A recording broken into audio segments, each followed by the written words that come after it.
Sejarah masuknya agama Katolik di Kabupaten Sika. Kejadian ini bermula sekitar tahun 1600-an.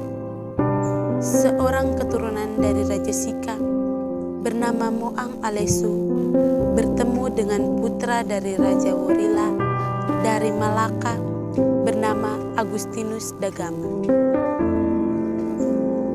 Pertemuan ini akhirnya membawa Moang Alesu menuju ke daratan Malaka dan berjumpa dengan Raja Worila. Di Malaka, beliau dipermandikan secara Katolik, diajarkan tentang agama dan hukum. Setelah dipermandikan, nama Moang Alesu berubah menjadi Don Alesu Silva. Don Alesu bisa dikatakan sebagai peletak dasar agama Kristen Katolik di Sika. Titahnya membuat masyarakat berbondong-bondong dibaptis. Ia pun mewajibkan rakyatnya memeluk agama Katolik. Agama raja adalah agama rakyat. Begitu khotbahnya. Dalam bahasa Sika, ia disebut Wiradira Wangan. Artinya, suaranya berwibawa dan apa yang keluar dari mulutnya itu selamanya didengar dan dipatuhi orang-orang sekitar di kampung atau di wilayahnya itu. Namun, Moang Alesu melihat penderitaan masyarakat di mana saat itu penyakit merajalela yang menyebabkan banyak warga meninggal. Kejadian ini membuat Moang Alesu merasa sangat terganggu dalam hati dan pikiran.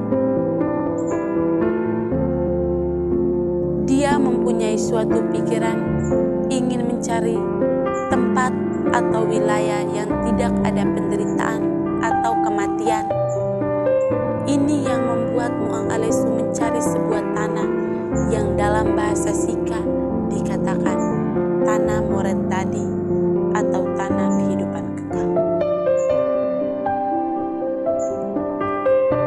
Saat Moang Alesu duduk di pelabuhan Alok Wolokoli di Waidoko, pelabuhan yang cukup ramai saat itu dan jadi tempat persinggahan kapal-kapal Portugal, datanglah seorang Portugal bernama Jogo Worila.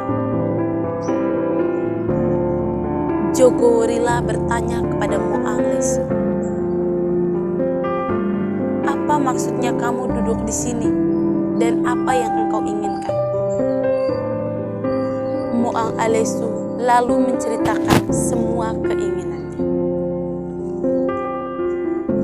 Jogo Worila katakan bahwa semua tempat di dunia ini pasti ada penderitaan, apalagi kematian.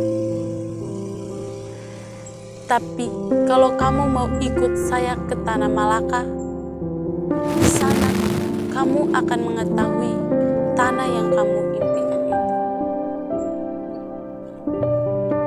Moang Alesu sepakat dan mengikuti Jogo Worila ke tanah Malaka. Sesudah itu, Moang Alesu kembali ke Sika dan mengumpulkan para Moang Pulu atau penasihat raja dan menceritakan keinginan para Moang Pulu mengumpulkan perbekalan bagi Moang Alesu. Saat itu dikumpulkan emas sebanyak 10 dulang atau nyiru, di mana masing-masing Moang Pulu memberikan 1 dulang emas, juga dibawa 1 jenis barang yang harum bekas muntahan dari ikan paus. Moang Alesu berangkat dari pelabuhan ke pelabuhan dan dia terus bertanya ke semua orang. Kejadian ini digambarkan dalam syair-syair pantun yang melukiskan itu, di mana dia sampai di Batavia dan dibawa ke tanah Malaka. Moang Lesu berangkat ke Malaka sebagai seorang calon Raja Sika. Keinginan Moang Alesu ini lahir sebab dia melihat rakyatnya hidup sengsara, sakit penyakit, dan merenggut nyawa rakyatnya, sehingga dia berangkat untuk mencari tanah di mana masyarakatnya bisa hidup kekal. Betapa masyhurnya raja-raja Eropa, tapi tidak seperti Raja Sika yang memperhatikan nasib rakyatnya. Setelah berjumpa penguasa Portugis, Moang Alesu ditanya maksud kedatangannya oleh penguasa Portugis. Saat Moang Lesu katakan hendak mencari tanah di mana orang bisa hidup kekal, penguasa Portugis mengatakan bahwa tempat manapun di dunia ini selalu ada kematian dan sengsara. Tapi sekiranya engkau mau ke tempat di mana ada kehidupan kekal, saya bisa tunjukkan, tapi engkau harus meninggal. Biar harus mati dahulu, saya mau ke sana, jawab Moang Lesu.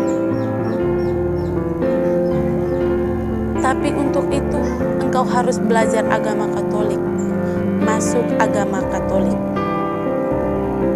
Moang Alesu menyanggupinya.